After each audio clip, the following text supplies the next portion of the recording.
Hi, ladies and gentlemen. Welcome to SA Accounting Academy. Here's a short clip on one of our previous webinars. I hope that you really do enjoy it. Good where you are. Just it's another session in our Companies Act session. I can see everybody slowly coming online. I think 9 o'clock on a Friday morning for some reason feels very early. I think Jeremiah thought I wasn't going to make it this morning. It was a close call, but I'm here. And even if it's whoever's here online with me, I'll enjoy being with you.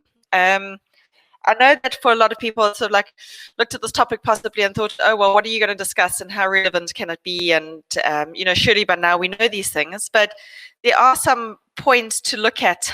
And it's always just good to go back to the beginning and to go back to the basics and refresh ourselves. I find there's a lot of things that people need to know. Some general principles. I do a lot of consulting on Companies Act, and I work with the MOIs, and I work with a lot of people that are struggling with Companies Act and business. And these basic core ideas we take for granted at this point in time that people know. So it's always good just to go back and make sure that we're all on the same page. So that's what this hour check-in is about. And if nothing else, it's a way to ease your Friday in. Okay, so welcome. I think it really is a lead-in into next session as well, so that everybody is comfortable. When we start talking about MOIs, we start talking about drafting of MOIs and the importance of MOIs. These are a lot of sections that need to be looked at and thought about, and these are a lot of the cores.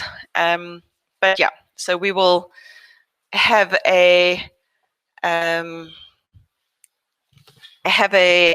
start to the day. Okay, so without further ado, as we said, it's just an hour session, so it's just a little touch base on the Companies Act, looking at the background of what it's about. Okay, looking at the types of companies, some ins and outs, and some issues just to think about.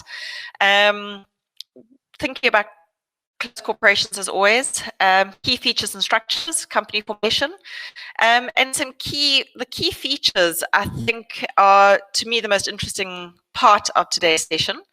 We're going to take the critical aspects of the Companies Act that if you know nothing else about the Companies Act, you need to know about these.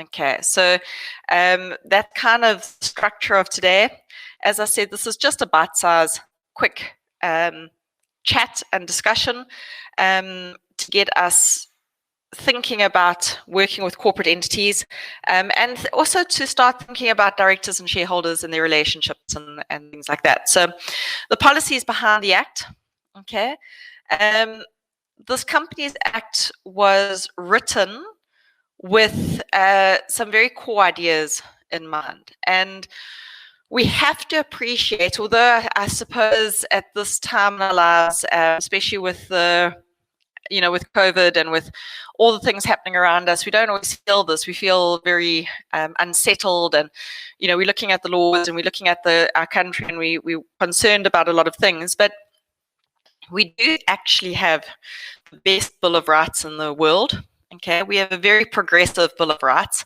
Our Constitution is incredibly well drafted. Its application and implementation is always our challenges, but the actual document is an incredible document. We have looked to international best practice. So the Companies Act is actually, don't think that the South African lawmakers wrote this themselves and drafted it with a blank piece of paper in front of them. As it is well known, it is a Canadian act that we look to. Okay, and elements of the Act, like the PI score and all the rest, which we actually borrowed from, for example, the Australian concepts as well.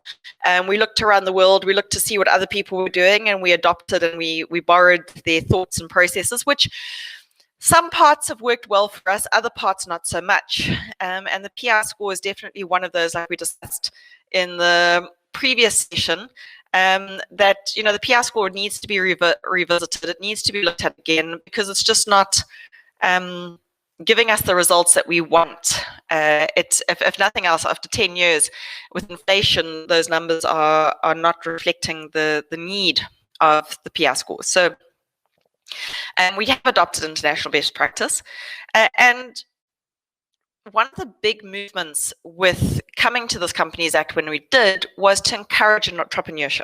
So through this Companies Act series, I want you to reflect and think about what they're trying to achieve is big business must have intense corporate governance. Okay, so big business must have intense corporate governance. There must be a lot of checks and balances. They must be answerable. They must be accountable. They must be transparent. It must be onerous for big business to make sure that the public is well protected. Okay, we get that. For the one-man show, we want them to be able to do business and to get out there and to be flexible and to be fluid and to be dynamic and to be able to work, but with the protection of a corporate entity. Okay, so we in South Africa have a very unique situation, or have had a very unique situation, is that we are the only country in the world that has dual corporate citizenship. Okay, we're the only country in the world that has dual corporate citizenship. And what do I mean by that is that we have two corporate entities. We have closed corporations and companies. And those of us that were around in the 80s, the reason that the closed corporation was introduced was to incorporate partnerships.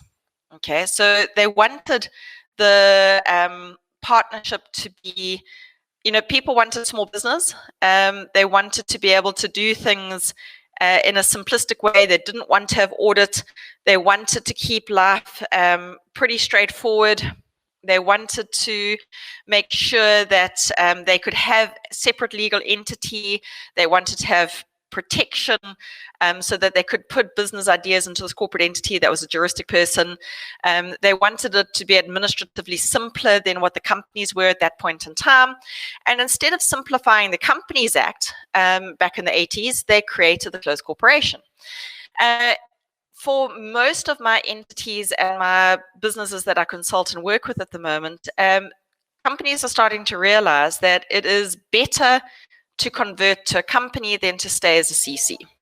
Okay, and that's a very important thing to think about. There are a lot of benefits, especially in tax planning, corporate structuring. When you get to the shareholder sections later in the series, and you start looking at the capitalization of the company and being able to do things and the flexibility and the fluidness that we've been talking about with entrepreneurship, being able to do different classes of shares and have different relationship with your shareholders in the company, you can't do that with a closed corporation. Because with a closed corporation, you've got to have active members. So all your members need to be actively involved in the business. So you can't have sunset shareholders. Like a lot of small businesses are often family-run businesses. And one of the classic scenarios that I come across is that the generation that started the business are getting to their 60s and 70s, and they're wanting to go play golf or tour around the country or go do whatever it is they're wanting to do in their sunset years. And as a member, they need to be actively involved in the company. But as a shareholder, they can still maintain their lifestyle through through a structured dividend and a rock up for dividends meetings, but they don't have to be directors of the company. Okay, so you can look at the needs of the people involved in companies, because as much as companies are separate juristic persons, companies are also made up of natural persons. And that's why you can give me 3 different companies that appear on paper to be the same, and I will tell you that they've got different challenges because of the people involved. Okay, and that's leading into the MOR work that we're going to do in the next session about managing those relationships and managing those people that we have. So we want to encourage entrepreneurship. At the same time, there has to still always be a level of accountability and a level of transparency that is needed for the level of risk that company offers to the public. So we'll have on one side the one-man show, one director, one shareholder. We want to ease the burden on them as much as possible. On the other hand, listed companies, state-owned enterprises, big business, they must be able to be held accountable, and the Companies Act has to deal with everything in between. Okay, so the first thing that this act did, it had to harmonize with other legislations. Okay, and this is something very, very relevant as we go through lockdown and as we go through COVID and this pandemic, is one of the acts, for example, it harmonized with was electronic communication. I hope that you enjoyed that video. For more of our webinar videos, go to www.accountingacademy.co.za. Thank you and have a lovely day.